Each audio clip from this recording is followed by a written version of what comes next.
Yeah, I believe in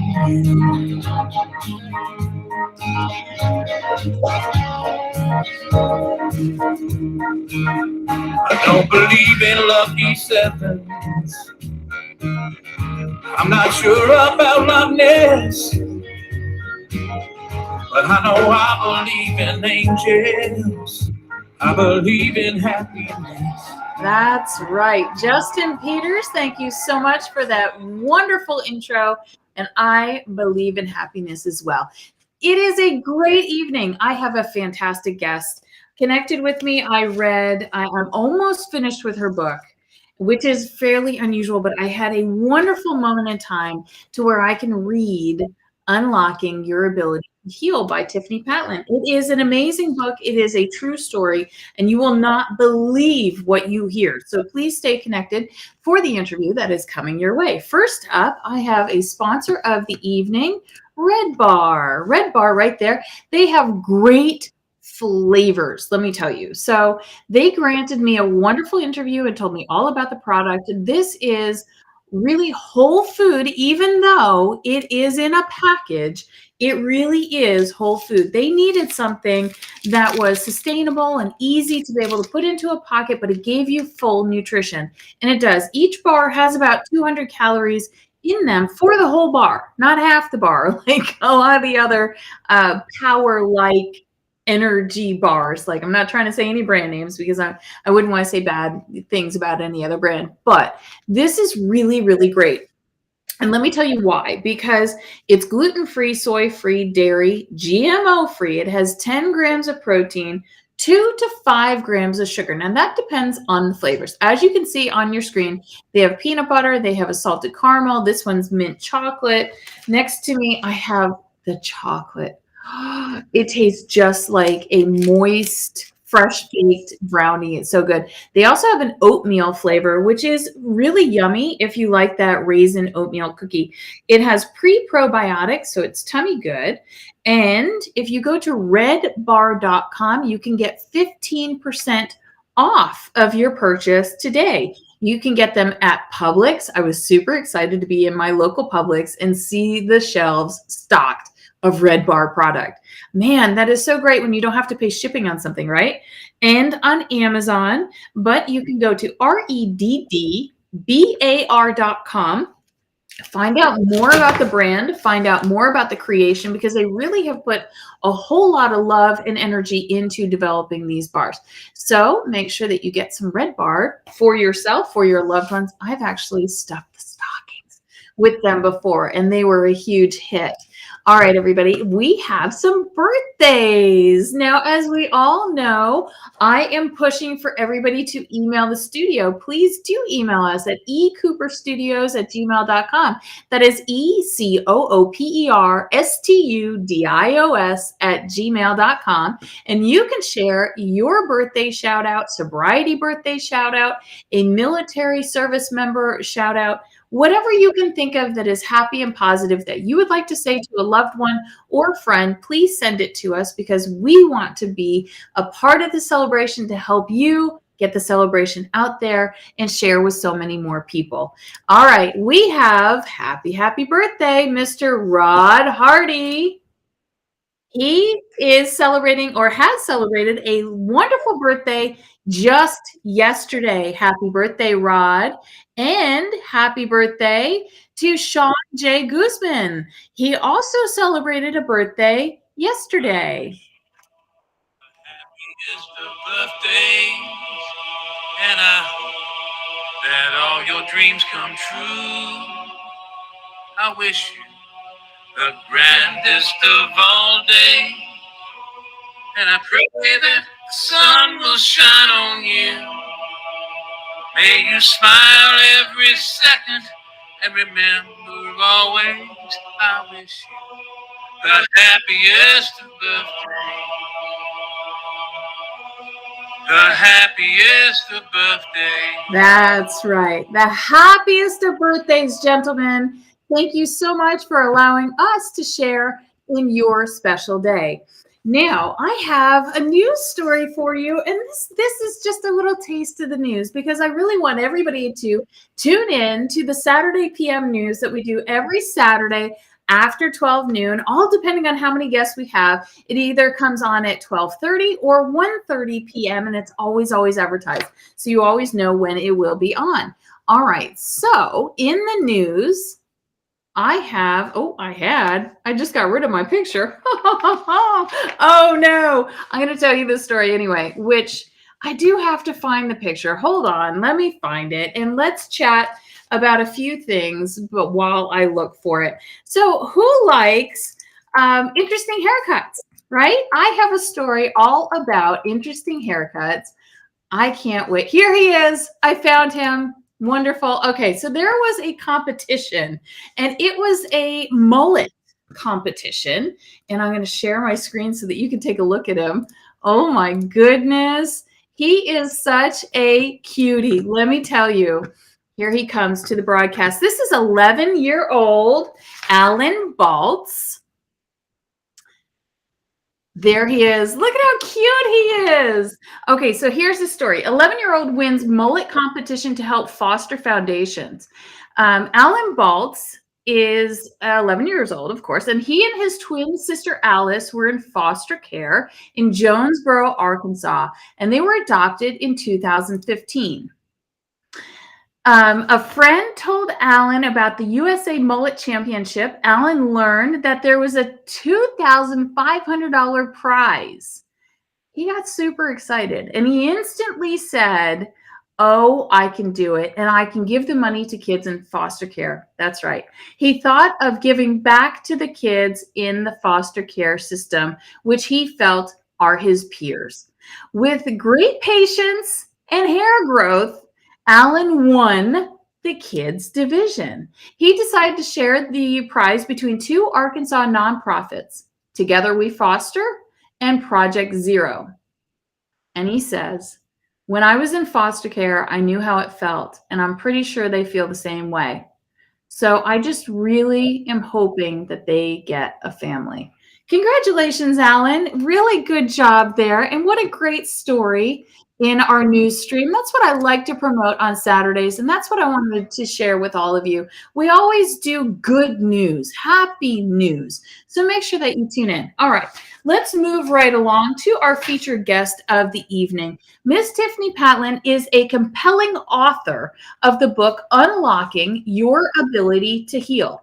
I found a fantastic review on Amazon among the sea of 5-star Amazon reviews, and I've got to share it with you. It was written by a lady named Lorraine, and she says, "What a beautiful story of personal healing and transformation. Tiffani inspired me through the entire book as she took me on a journey of how she overcame dysfunction, abuse, addiction, emotional and spiritual soul wounds, and one challenge after another from childhood to adulthood. She's now a thriving woman who worked hard to accomplish goals and go from homeless to wife, mom, and thriving entrepreneur. She shows you how to take charge of turning your life around and teaches you self-love and self-healing tips and tools along the way. If you're struggling with addiction or abuse, this is the book for you. Packed with hope, love, healing, tools, and how to shift your perspective on what's possible. She shares with a beautiful life She shares what a beautiful life is awaiting you when you get out of the mess you might find yourself in right now. Tons of powerful tips and tools to turn your life around. Thank you, Lorraine, for writing that. I think that was just a beautiful quote, and I had to share it with you. And with pride and excitement, I bring to you Mrs. Tiffani Patlan. How are you this evening? Hi, I'm doing so great, and I am so happy to be here. And that was an amazing review. Thank you for sharing that. Had you heard it before? Had you read that? Yes, I had, but it was really nice to hear it read the way that you said it. It was like I was hearing it for the first time. Oh, thank you so much. And thank you so much for being on the show. You know, I found you, I think, through a couple of our connections, and you had popped up, and I thought, okay, something is really stopping me here. What is this all about? And I knew instantly that, there are many, many self-help books written sort of from the perspective of a third person, doctors and people that are well respected, and they all absolutely should be. But not many of them are written from your perspective of having gone through such trauma, is the word that's coming to my mind. As I read through your book, it was one thing after another after another. And I have a quote in the book that I do want to get to a little bit later on, but tell me, it almost seems as you go through the book of, okay, this is her rock bottom. Oh, okay, this is her rock bottom. Oh, wait. Oh, okay, this is her rock bottom. How many times did you feel like I can't go on? Or gosh, Tiffani, how do I even start this conversation? When did you write the book? I wrote the book in February, in 2020, because it was published in February of 2021. Yeah, so it's pretty recent. That was pretty recent. Was it a really hard thing to realize that, I really need to catalog all this? I need to put it all in a book? It was. You know how they say writing is very therapeutic? Mm-hmm. I never really connected the dots that, hey, I'm writing a book.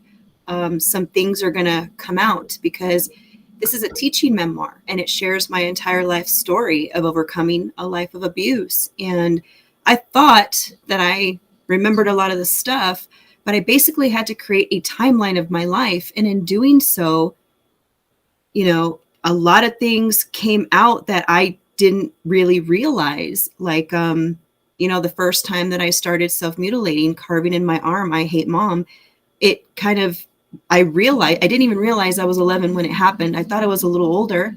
That was kind of shocking to me, as an adult looking back, like, wow. And then realizing that it wasn't that I hated my mother. It just showed how much as a child I was starving for that love from my mother.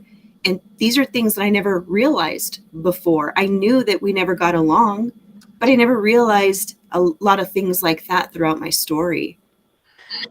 How many times would you write and then break down and have to process it before you could write again? It was a couple times. And I think like the one part that sticks out to me that happened, well, because as I wrote it, remembering things, yeah, it was hard and I would cry because I'm having to write it out and I'm reliving it in my head. But some of the stuff I was okay because I had done some healing around that. So it was okay for me to get through. But the part that I called it like that the Holy Spirit slapped me in the face. And the reason why I say that is because there's a story in my book where I was living with my cousins. I'm not sure why my parents had me live with them. I don't know if it's because they couldn't handle me, if they just didn't know how to help me. Out of sight, out of mind, I really don't know the answer to that. I just know that I was living with one of my cousins in Vegas, and he happens to be one of the 3 cousins that incestuously raped me. But during that time while I was living with them, I was tricked into going away with a gentleman that I knew of, thinking that it was a trick. They said that someone else that I knew was waiting for me, and I was so naive. I went, and that's when I was raped by this person. And I remember he let me go, thankfully, but back then they didn't have cell phones, right? They only had pagers, and we had a little booklet, and it said that a series of 1s meant emergency or like help. So when this man led me to this apartment where he proceeded to rape me, I remember being so scared in the beginning. I was like, do you have a phone? And, he told me, pointed at the phone jack that's where phones were, and said that he didn't have a phone. And after he let me go, I ended up walking back to the apartment where my cousin and I lived. And there was a slew of cop cars out there. And I remember being like, what is going on? And later I found out that my cousin's wife had received a page with a series of 1s. And I did not send them that text. I didn't have a way to do that. And when I was reading or writing my story, that's when it hit me. That was God. Yeah. That was God. And, you know, dealing with all the trauma that I went through, I grew up hating God. I grew up cursing God. I grew up saying, you know what? There's no such thing as a God. How can there be if he can allow all of these horrific things to happen to me? I didn't ask for this life. I didn't ask for this. You know, what did I do to deserve this? You know? Yeah. So that was a really big point where I could say was really monumental in writing my book, that it affected me really, really strongly. Oh my goodness. So did you think that you were in trouble when you came back and you saw, you know, police presence and everybody freaking out? Because at that point in time, from where I read in your book, you had been raped several times up to that point. What was going through your head? Well, when he let me go, I remember being scared. I was holding myself like this, and I wanted to run, but I was so afraid I didn't know if he was behind me, if he was watching me. I had no idea, because it was so weird how he had his way with me and then he let me go. It was really weird. And so I didn't want to turn around. I was afraid to run because I didn't know if he was going to attack me and murder me. I didn't want to walk too slow because I wanted to get away as fast as I could. So I was just in shock. Again, it's like every time those incidents happened to me, I would just be in shock. Like, why is this happening to me? Like, what is it that I'm doing to deserve this? Like, why? Why am I a target? Like, why does this keep happening? And so when I was walking up and I saw the cop cars, it honestly, I was curious, but it didn't really faze me because I was so confused and just in shock. A lot of times I have this in my book that women that suffer sexual abuse will go through tonic immobility, which is almost like a possum when it plays dead. So the very first time when I was incestuously raped by my 23-year-old cousin at the age of 12, that's what happened to me. So it was almost like anytime a man would, you know, have the opportunity to be inappropriate with me, I would just freeze up. I would be frozen in fear.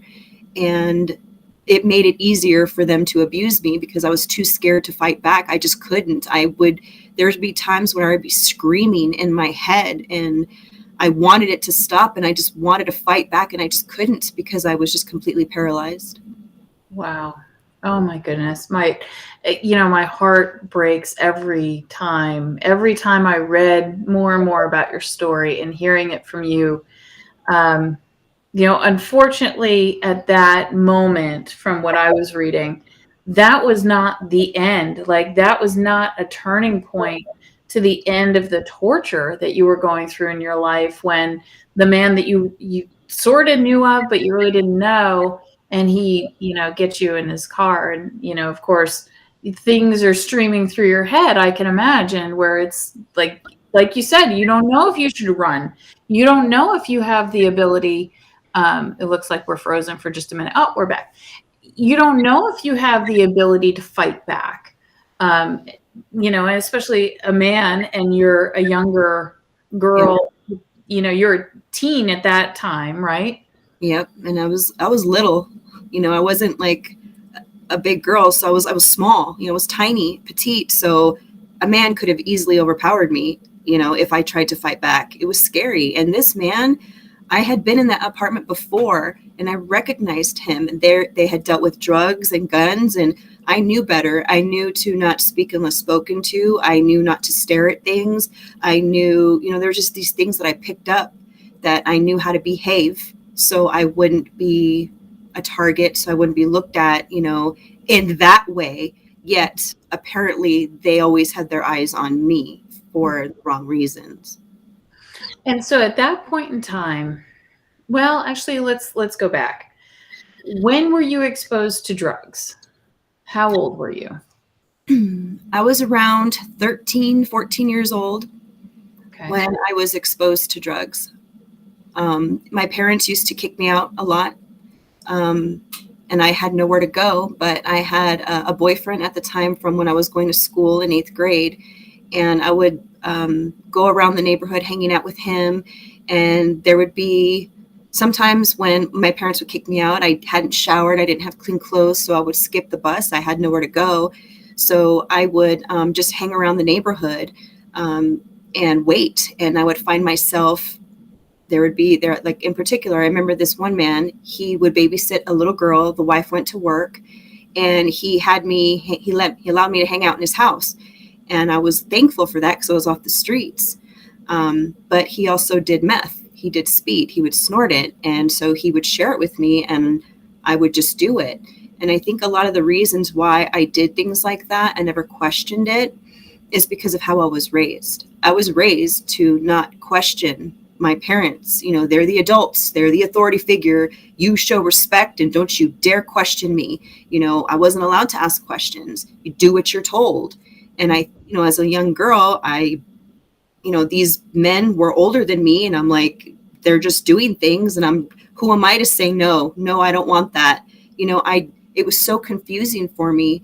So, you know, that was the first time, but that was also around the first time that I had my first drink of alcohol. Yeah, I didn't even know how to drink. But my parents had a bottle of Seagram 7 whiskey in the pantry, and I knew it was liquor, but I didn't know you're supposed to mix it. I didn't know that. So I grabbed like a really tall glass. It was like this, and I filled it up to like about this much, and it smelled bad, didn't taste good. I didn't know what I was doing. So I just plugged my nose and I chugged a good portion of it. I don't even think I finished it, but I chugged a good portion of it, to the point where minutes after that, I went downstairs outside and across the street to where the bus stop was. And my friends were later telling me that I was sitting in the middle of the road staring at the wall laughing. So I got drunk really fast. I didn't know what I was doing. Oh my goodness. And you had just said that you were a tiny little thing. So you probably had a very small body. There's not a lot of fat there to be able to absorb the alcohol, and that's going to make a big difference. Yeah, it affected me immediately. So we are speaking with Tiffani Patlan. She is the author of, and this is based on a true story, Unlocking Your Ability to Heal. And the book goes through some very, very challenging things for, I would say, the average person to read through, which is all Tiffani's backstory of where she's coming from and how she is here today. I have an excerpt here, and this is a little bit more than halfway through the book, and it says, so your friend Colin's mom, Liz, got temporary custody of you.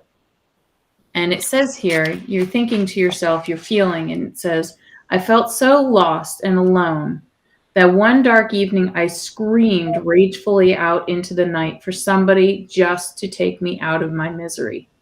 Yet there wasn't the slightest sound. No one turned on their light. Not one car passed by. No strangers walked along the street. Nothing. That right there, I read that and I felt the feeling of alone. I mean, can you take us through, really your childhood? Because the abuse started at what age? The sexual abuse started at 12. That was when that started. But in looking back, I was raised in an abusive environment. Mm-hmm. So it's as far back as I can remember. What age was it where you would say that you felt the most alone? And was that your rock bottom? I think that part that you mentioned might have been it, because there was no one around me that cared about me. There was no one. Where was my mom? Where was my dad? Why weren't they asking about my whereabouts? Why weren't they knowing if I had food to eat or a bed to sleep in or if I was safe? And I was giving up. I actually, said, come rape me. I don't care. Put me out of my misery. I said that because I was hoping it was going to attract some guy, some random lowlife, and so he could just have his way with me. And because that seemed like that's all I was good for. That's what I believed because of everything that happened to me. And but no one came. But that silence spoke mountains to me. What I got from that was that no one's here, Tiffani. No one's here to care for you. No one's here to help you. No one is here. So what are you going to do? I could either lay down and die, or get up, brush myself off, and try to keep going. And that's what I did. Absolutely. Absolutely. Yeah, it's a wonder to me being in Las Vegas how you didn't just run after the seedier side of life. Just to say, you know what, I know what that feels like just to be used. Why don't I try to get something out of it? Why don't I do this for money? Did those thoughts ever go through your head? They did, but it never appealed to me. Because I didn't want that attention, because of the attention I had already been getting. I didn't want it. I never wanted that. And my mother would also, she had her way where she kind of would push me to do certain things, like they asked her to do a bikini bike wash. You know what that's all about. It's for men to stare at women, and to gawk at them and look at them. And my mother was like, oh no, I would never do it. She's like, oh, but my daughter will. And I was around 16. And I remember being like, I don't want to do that. Like, why is she saying that? Why? Like, no. But I ended up doing it. And she was showing me, telling me how to stick my butt out, showing me how to do all this stuff. And I was so uncomfortable. I didn't want that attention. I didn't want that life. That's not what I wanted. So I know, I've thought about that too, how living in Las Vegas, that's the prime location, to be a prostitute or to even be a stripper or anything like that, or even a waitress. I lump that in there too, because it has to do with, a woman's sexuality. You're making money based off of your sexuality. And I actually went the other way. Like, I wanted far away from that kind of stuff. I didn't want to do that. So I went the other route, which was much harder, but I knew it felt better to me to be, I had a brain and I had always been pretty smart, and I knew that. And I wanted to build on that. I wanted to learn and use my brain to get ahead. I didn't want to use my body because my body had already been used so much, Yeah, I do. I remember reading that car wash scene section of the book, where your mother seemed to be going through her own struggles of, you had described her sort of as, this very type A, stay-at-home mom, organize the house to the nth degree. And then she gets a divorce from your father and sort of goes the 180. And now she's like fun party girl. Were you ever able to repair that, or was she ever able to repair the relationship with you? No, I did everything I could to try to have her in my life. And there were times where it seemed like she was healthier in her mind. So I would come around, I would bring my son around, to know his grandma. But then there would be all these times, incidents that would happen where I would just be crying, whichever boyfriend I had at the time, I would just be crying and so upset because she would always find a way to hurt me in one way or another. It was like emotional abuse all the time. And it finally got to the point where I would just say, you know what, I can't do this anymore. You're not good for me in my life. And I would cut her off. And then she would find her way to weasel her way back in. And I have a very forgiving heart, and she's my mom. So I would, go back, and then the same thing would happen, and I would cut myself off from her again. And so actually, I think it's been maybe 2 years, maybe now, when I finally cut her off for good. And I don't speak to her. She's messaged me a couple times, and I don't want to respond because I don't want to allow her to weasel her way back in. I dedicate the book to her because I have forgiven her for everything she did and did not do. Even though to some, it might seem like a lot of the stuff that she did is very unforgivable. Mm-hmm. But I knew that by carrying all of that pain and trauma in my heart, it was like an anchor weighing me down. Mm-hmm. And I didn't want that anymore. So I it's been better this way. It was a healthy boundary I needed to set because she's choosing to live her life carrying her own anchor of pain, which causes her to do things in her life that I don't want to do, like drink every night just to go to sleep. I know what that's like because I remember never wanting to leave the bar. I was always the last one at the bar because I never wanted to go home, and I would drink until the sun came up. And I remember one time being on a date with this guy, and he was trying to get me to leave. And I was so belligerent. And I remember saying like, no, no, no. But he said something that sticks with me to this very day. He said, you know, you don't always have to be the last one at the bar. And it made me think. I was like, why am I always the last one at the bar? You know? Mm. Oh, that's interesting. You know, that is really tough to have the most toxic relationships being the ones that were programmed. You know, I wasn't gonna go with that word of programmed, but it's the best fitting one. We're programmed to say, you know, this is the closest relationship I have because it's blood. But sometimes there are those blood relatives that even your mother, that you have to say, no, this is a totally toxic relationship. And if I want to go forward in my life, if I want to heal, I've got to cut the toxic out. Where do you get your virtue from? Because you really seem to have a very strong internal grasp of right versus wrong, of wanting to go on your path and stay strong, because your path has not been easy, but to live under God. Where do you get that from? Did you go to church when you were a child, or where do you think that comes from? I did actually go to church as a child. I was raised Catholic, baptized as a Catholic, but I never understood a lick of it. You know, I didn't.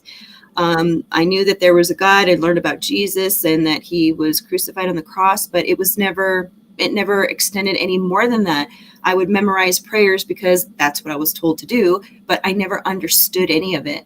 So I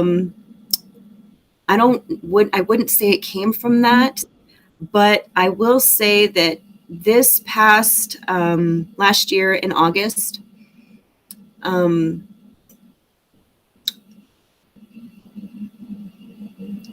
lost my grandfather. Oh. I love him more than anything in the world. He was like my favorite person ever when I was a little girl, because he was always so good to me. And at his funeral, there were so many people that talked about him and how he helped other people and how he was always there for people. And he was so kind and so loving and so this and so that. And it was then that I realized that everything good about me came from him. You have him in the book in a few places. It seems like he was one of the very few that fought for you. Yeah. He did his best to speak up for me when I told him about what my uncle did. But he didn't really know how to handle it. I don't think him nor my grandmother knew how to handle it. They did it the best way that they could. And I never harbored any ill feelings toward him for that. But I did need more than that. I think the police should have been called. I think he should have been put in jail because what he did was wrong.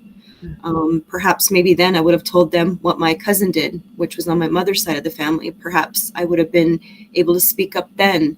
Maybe it would have drawn more attention to the fact that I needed more protection.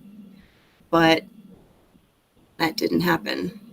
Well, I'm very sorry for your loss. I know those spirits, those wonderful people in our life that we're just so connected to. And sometimes they're the only ones that, when we're children, that really show us love. Out of a whole grouping of people, they're the ones. And my heart goes out to you. I'm sorry to hear his passing.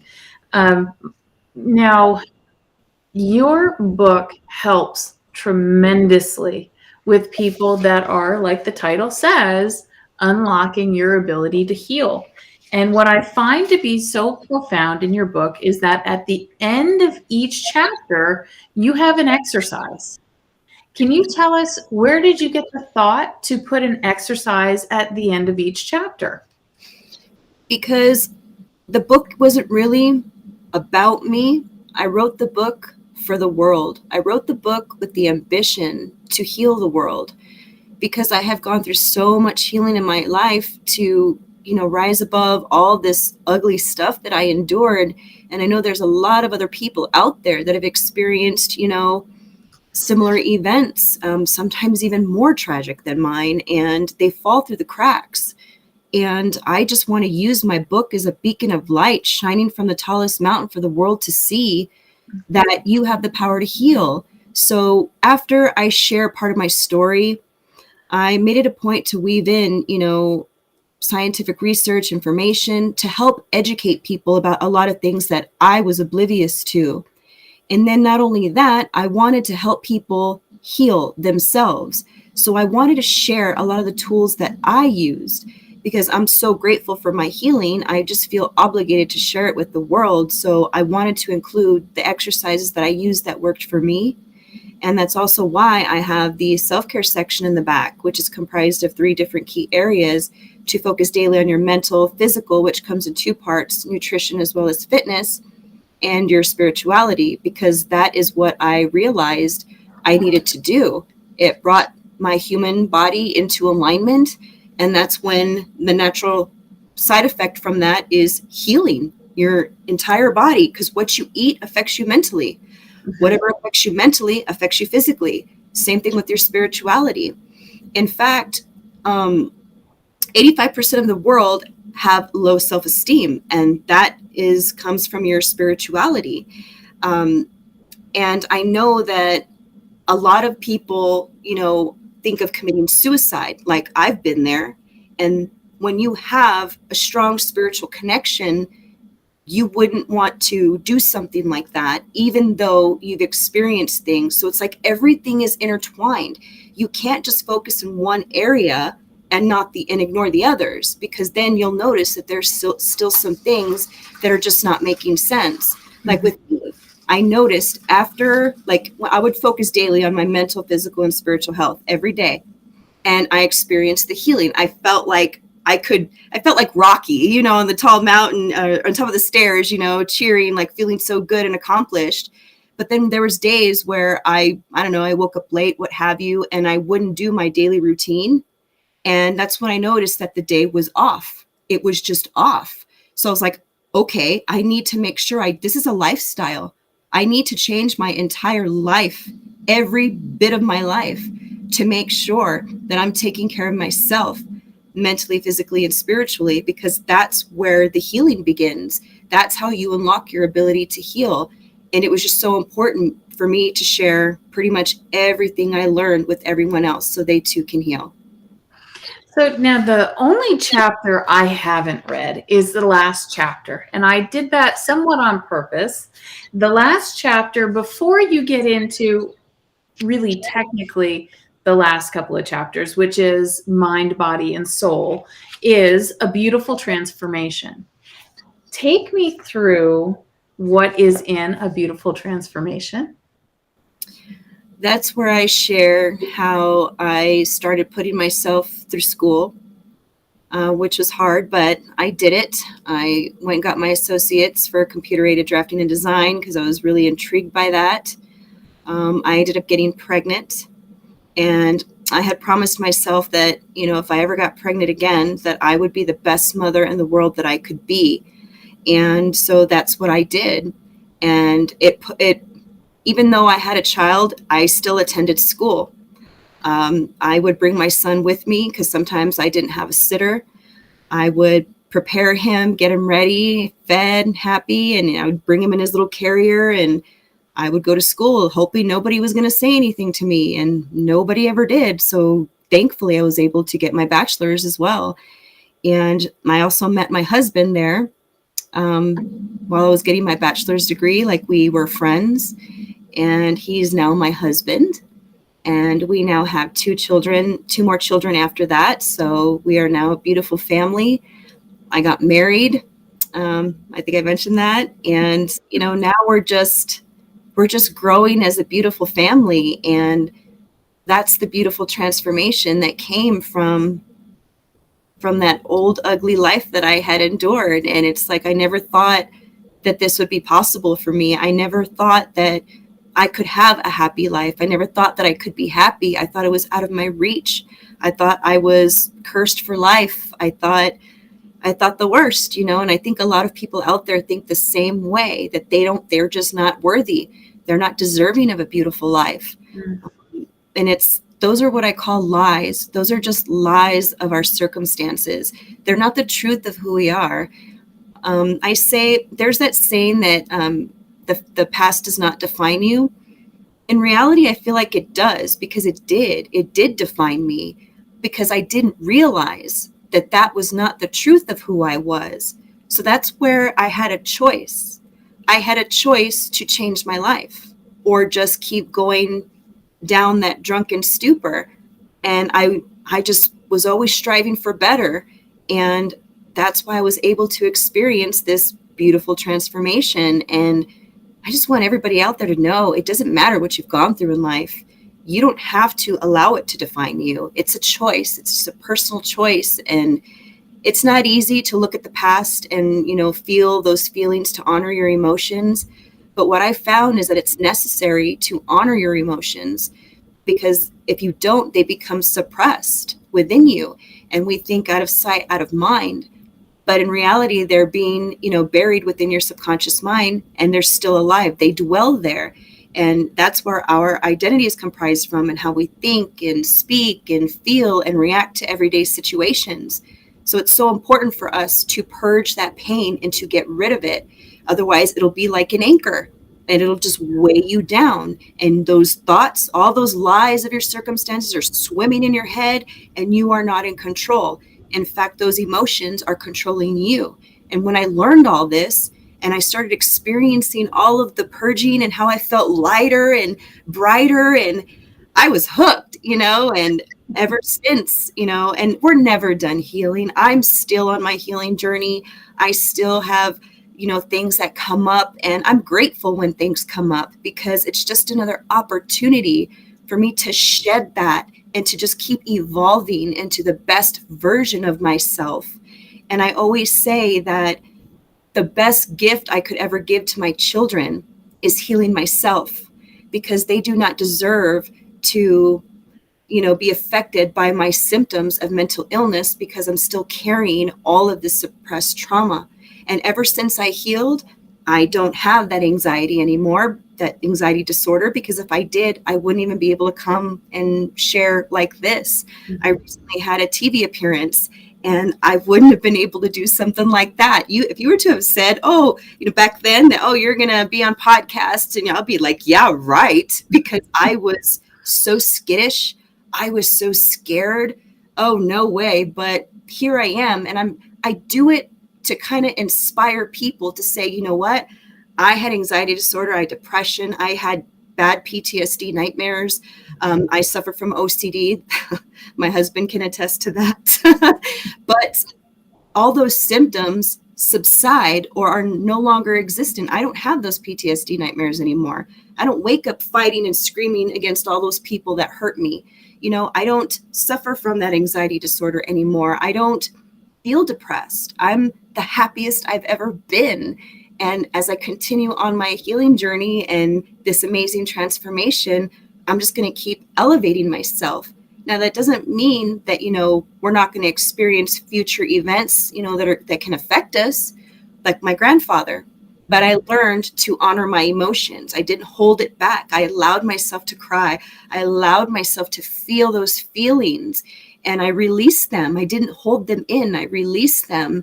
And so I was able to handle that gracefully, because had I not done all the healing work that I did, learning about my grandfather's death very well might have had me go down, another spiral, but it didn't.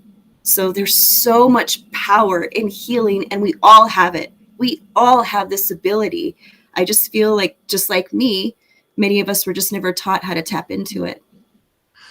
So how could someone get started with their transformation of shedding the pain of, getting to a point of saying, I'm just tired. I'm exhausted of the flashbacks. I'm exhausted of that PTSD, of these things coming back to me that I couldn't control then and I want to control now. I want to shed it. Do you mentor? Do you coach? What could someone do? Yes, I coach people to help them discover their own unique path to healing and happiness. And I say unique because everybody's path is different. Just how my trauma is unique to me, so is my healing. And so other people's trauma is unique to them, and so is their healing. But the one thing that's universal and that's across the board is that we all have the power to heal, number one. And the thing that I suggest to people to do is to create their own trifecta, which is to focus daily on your mental, physical, and spiritual health. So, like, I'll give you an example. Last year, when during the summertime, I would go out in the morning, and just being outside connects you spiritually. So there's that box checked. And then I would run. So I'm taking care of my physical part, and I'm really good on my nutrition. So there's those two pieces there. And then my spirituality, I started, reading my Bible and learning, because I never used to be, a believer of God. But after I've gone through everything I've gone through, it's like, you know what? It was God. There's only one person who could have gotten me through all that, and it was God. And so, but people don't have to do what I did. People can do other things. And that's why in the self-care section, I have those 3 different ones. So you can go through the mental health section and see which kind of options that resonate with you, because you are a unique individual. Maybe you don't like running. Don't run. Go swimming. Go walking. Dance. Put on your favorite music. Like, it has to mean something to you. Because I could sit here and tell people all day what to do, but they're not going to do it if it doesn't resonate with them. So that's what's really important. It has to resonate with you as a unique individual. So it's really designing your own trifecta. And even spirituality, maybe people have a different spiritual practice, and that's okay. You do what works for you. But that's what I suggest everybody start doing. And it's not just you do it one day and not the next day. It really is a lifestyle. When you start changing your life and taking control of it, saying, I'm going to put me first and my health first, it just exudes into every area of your life. You become a better mother, a spouse, a friend, a coworker. It spills out into your career in every way. You end up finding your life purpose, like I did. I'm using my past pain for a purpose. Yeah. I say that because a lot of people say, they think that same way, like, how can God exist if he allowed all this stuff to happen to you? Well, what I've learned is that if I hadn't gone through everything that I went through, I would not be able to help other people. I wouldn't understand what it's like. I wouldn't know. I would just, I would know from the surface, but I know what it's like, to live that life. I know what it's like to be homeless. I know what it's like to starve. I know what it's like to be alone and unloved and feel unworthy and all of that. I know, but I also know how to pull myself out of it. And that's just my life purpose, is to just help other people heal, because everybody deserves to know what it feels like to live in the light. Our journey just on a normal level is, it's a struggle, it's a joy, it's so many things, but your journey creates this lighthouse. I think if there are people out there and they're struggling and they're thinking, gosh, what she's saying it's resonating, like, yes, I get it.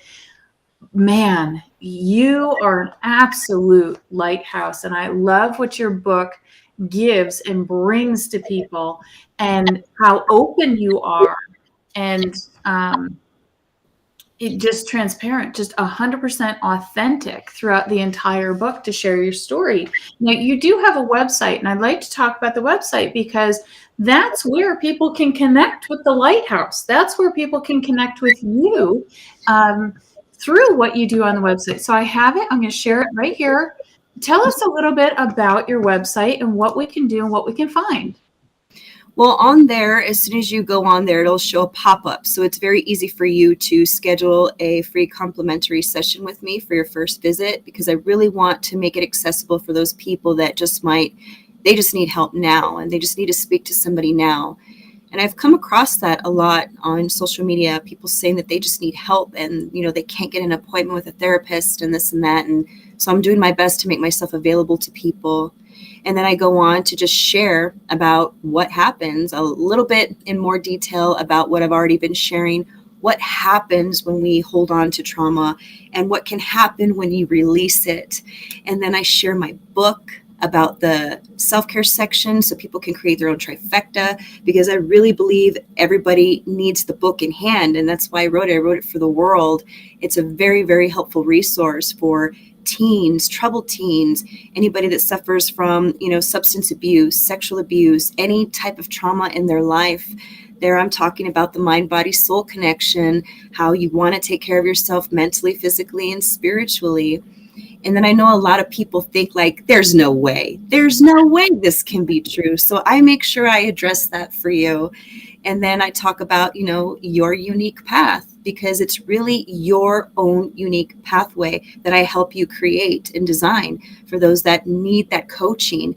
Some people, they can just use the book and they can just take off with it. But then there's other people that might need a little bit more coaching, and there's nothing wrong with that.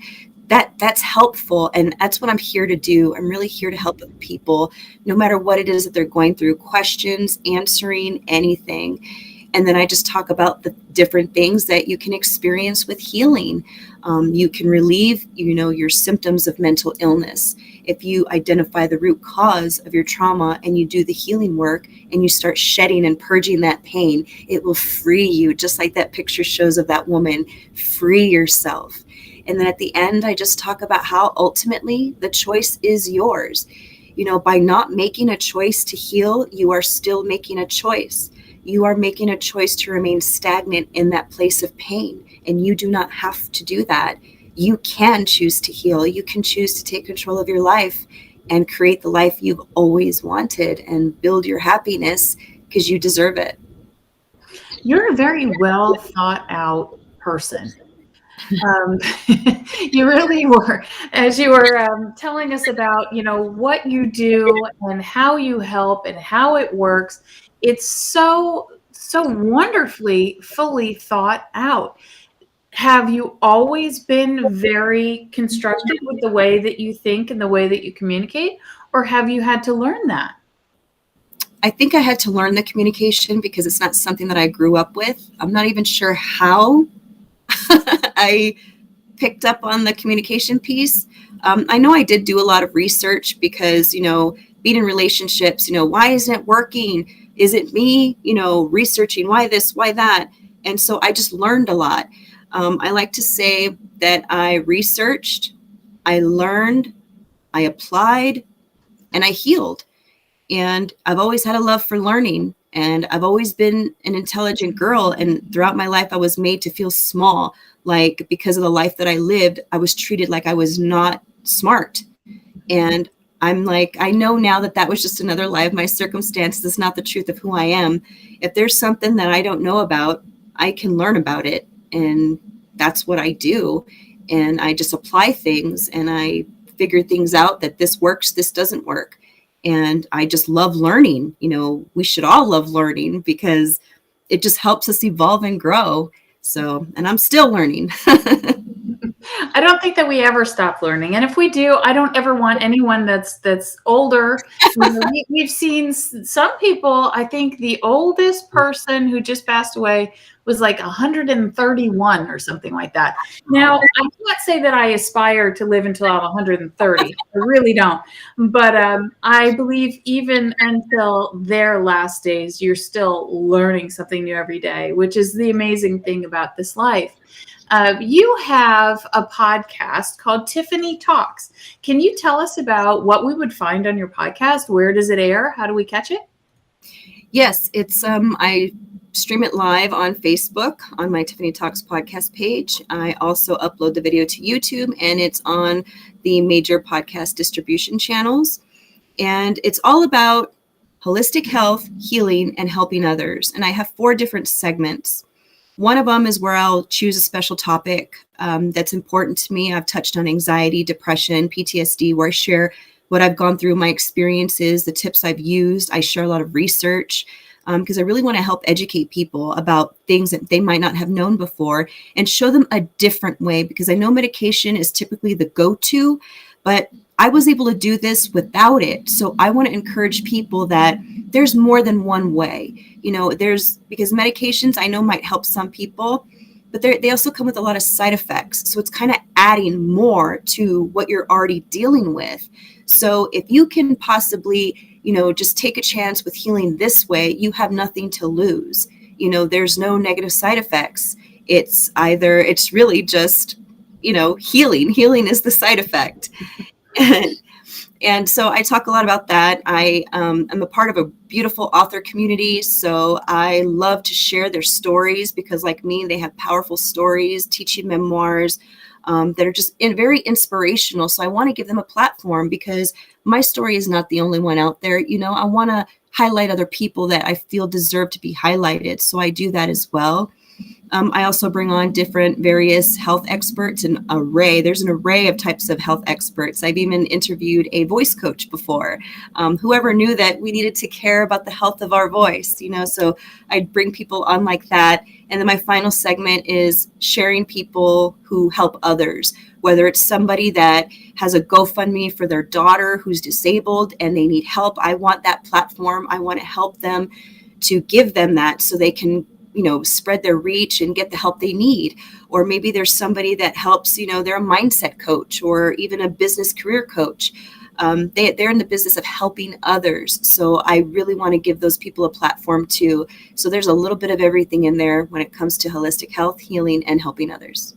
Oh, I love that. Well, congratulations on that. That sounds like a very interesting podcast. So I'm going to make sure that I definitely catch it. I have a question for you. Sure. Would there possibly be a book 2 in your future?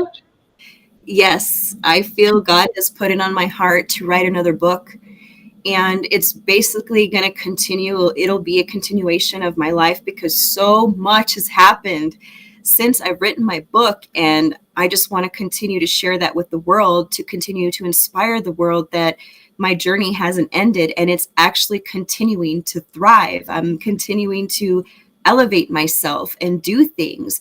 And I just want to be able to inspire people. And it's probably going to be more centered around the spirituality piece because that's where I've been growing. And I just want to share that. I want to share the truth. And that's what my theme is for 2022, is to spread the word of truth and healing.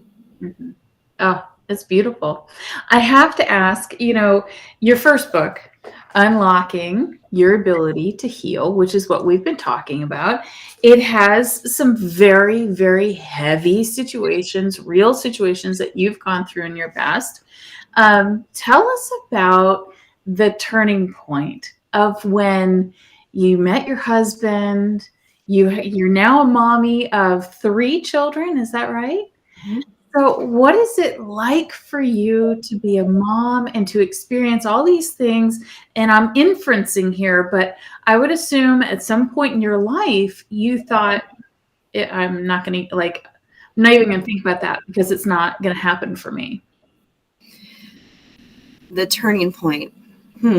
I think it was when I started my healing, because when I had my kids, to a mother, there's nothing can top that, right? That's your babies are born. So I always carried that with me, and that was beautiful. But I never thought that experiencing my healing transformation would, you're right. I never thought that I would be here. I never thought that I would reach this point. Yeah. And I think the turning point for me was when we moved to Utah, which is about 4 years ago, and I experienced depression. And I was like, I'm married, I have kids, we bought our house. I thought I was happy. But then I realized the depression set in and I decided to give up. Again, I was like, you know what? What's the point? I've tried look at everything that's happened to me in my life. I've tried so hard. I thought this, I thought that, and look at how I'm feeling. And then my little boy came into the room And he said, "Why is mommy laying in bed?" And oh my gosh, that hit me so hard. And I was like, I cannot do this to my children.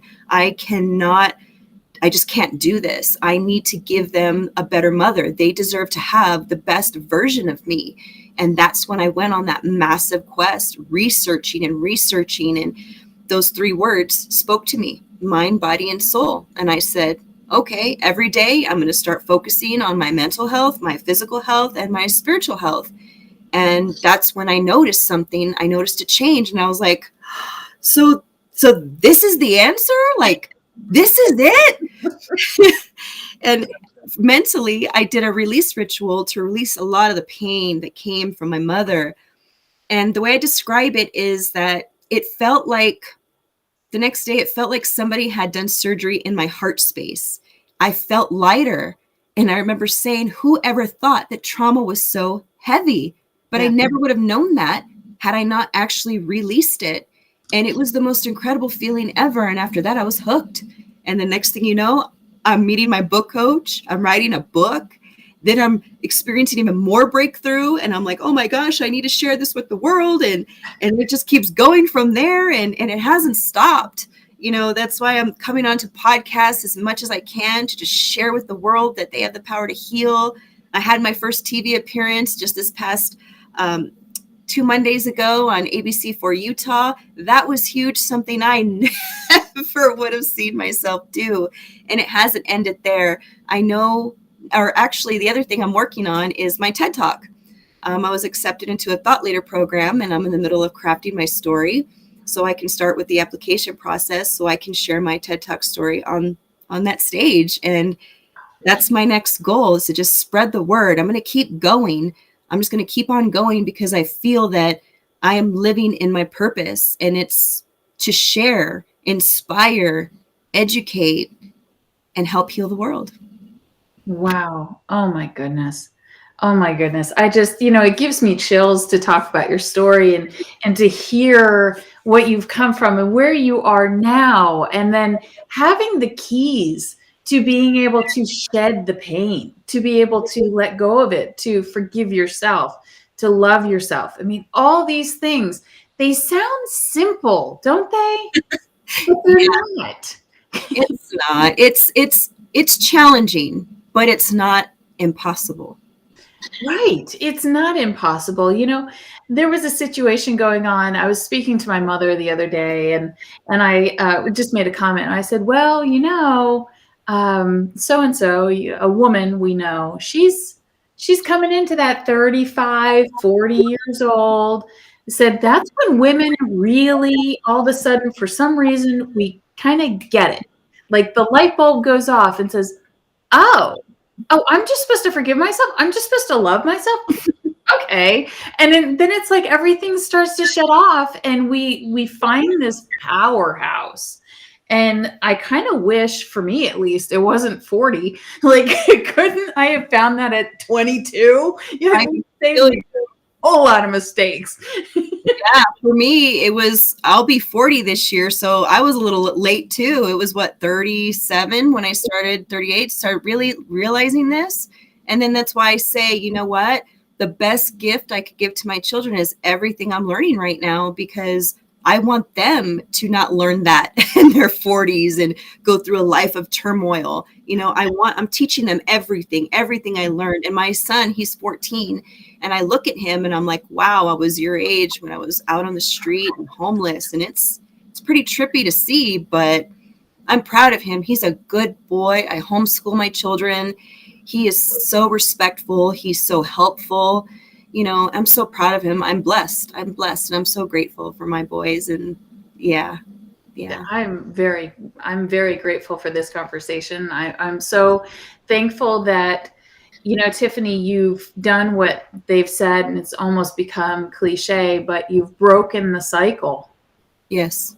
And you have really broken the cycle. There are so many people that have gone through something like what you've gone through. Each individual experience is so very different, that they tend to continue the self-harm, continue the negativity in their life, possibly continue some of the same acts that happened to them onto others.